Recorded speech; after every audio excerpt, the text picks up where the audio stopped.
सरकार शायद दो निशाने साधना चाहती है, बाजार की कमर तोड़ना एक तरफ और विपक्ष के सभी अंगों को मरोड़ना, दुष्प्रभावित करना, जो ऑलरेडी पीएमएलए से अन्य क्षेत्रों में हो रहा है। जैसा हम जानते हैं कि जुलाई 7 में एक नोटिफिकेशन द्वारा पीएमएलए को लागू किया गया जीएसटी विषयों में, और जैसा हम जानते हैं कि ये पीएमएलए का जो भयानक व्यापक एक ढांचा बनाया गया है, उसमें सैकड़ों एजेंसीज को ज्वाइन किया जाता है। आज की तारीख में 15 एजेंसीज हैं वहाँ पर, competition commission of India, national investigation agency, serious frauds office, state police, ministry of external affairs, 15 नाम हैं सूची में, मैं सब नाम नहीं दे रहा हूँ। आज बहाना दिया गया है कि ये आवश्यक है देश के लिए, लेकिन अब इसकी कुछ रोचक पहलू देखें आप। जब जीएसटी काउंसिल की मीटिंग हुई 11 तारीख को, यानी कल, तो कम से कम 9, और उसमें कई बहुत बड़े विशाल प्रदेश हैं जिन्होंने पूरे पुरजोर तरीके से इसका विरोध किया। इसका विरोध किया कई कारणों से। मुख्य कारण यह है कि पहली बात, अभी ट्रेड, आयात निर्यात बहुत ज़्यादा कमी, मंदी पे चल रहा है।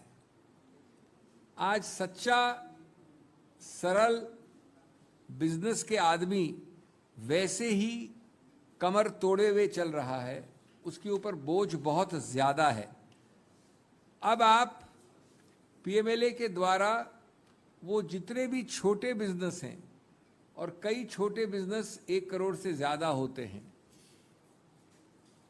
उन सब की कमर तोड़ने के अलावा उनको नियंत्रित करना चाहते हैं, अपने से भयभीत रखना चाहते हैं, उसको दबाना चाहते हैं। और आज आप जीएसटी के विषय में इंफॉर्मेशन शेयरिंग इस नए कानून द्वारा, नए नोटिफिकेशन द्वारा शुरू कर रहे हैं छोटे के लिए। हम जानते हैं दोस्तों कि ईडी अभी नहीं, कई सालों से किस प्रकार से अपना दुरुपयोग कर रही है अधिकार क्षेत्रों का। अब वो दुरुपयोग जीएसटी के क्षेत्र में छोटे बिजनेसेस की तरफ भी जाएगा। इसके बिना भी दिन प्रतिदिन, कोविड के पहले और कोविड के बाद, ये छोटे बिजनेसेस जिनको आप एसएमई भी कहते हैं, दिन प्रतिदिन अपनी पीड़ा व्यक्त करते थे, कंप्लेन करते थे। अब सोचिए, जब इनको थोड़ा थोड़ा रिकवरी का टाइम आया है, तो एक और बोझ डाल दिया गया है। बोझ से ज़्यादा एक बहुत बड़ा भय डाल दिया गया है। ये हम समझते हैं कि टैक्स आतंकवाद के अलावा और कुछ नहीं है। टैक्स आतंकवाद, टैक्स टेररिज्म।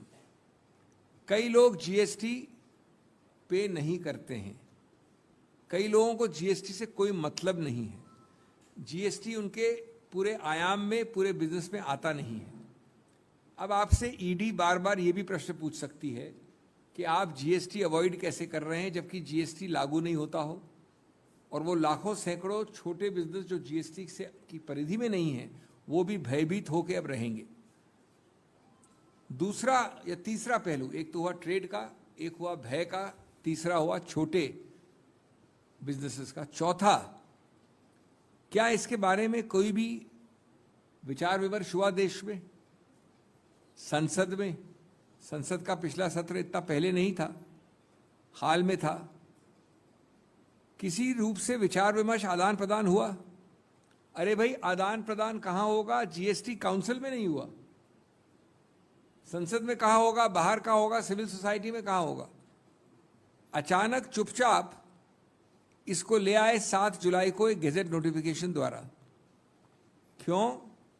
क्योंकि आप पूरी तरह से आश्वस्त थे, माननीय सरकार, कि अगर इसको हम विचार विमर्श में, पब्लिक डोमेन में रखते तो काफ़ी इसमें गुस्सा आता, काफ़ी झगड़ा और विरोध होता। उस सब को आपने जल्दबाजी में, टेयरिंग हरी में करके, ख़त्म करके एक मामले को अंतिम चरण देने का प्रयत्न किया है।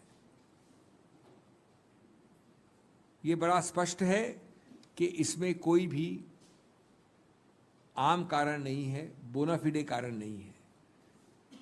एक या दो बहुत ही जबरदस्त, अजीबोगरीब, विकृत कारण दिए जा रहे हैं। एक है टैक्स इवेजन, दूसरा है टेरर फंडिंग। ये लगता है मुझे दोनों वाक्य इस सरकार के फेवरेट हो गए हैं। बिल्कुल हुबहू यही वाक्य आपको डीमोनेटाइजेशन के वक्त इस्तेमाल किए गए थे, माननीय प्रधानमंत्री की प्रेस कॉन्फ्रेंस में नहीं, अध्यादेश में, नोटिफिकेशन में। Tax evasion and terror funding, ये तीन में से दो कारण थे डिमोनेटाइजेशन के।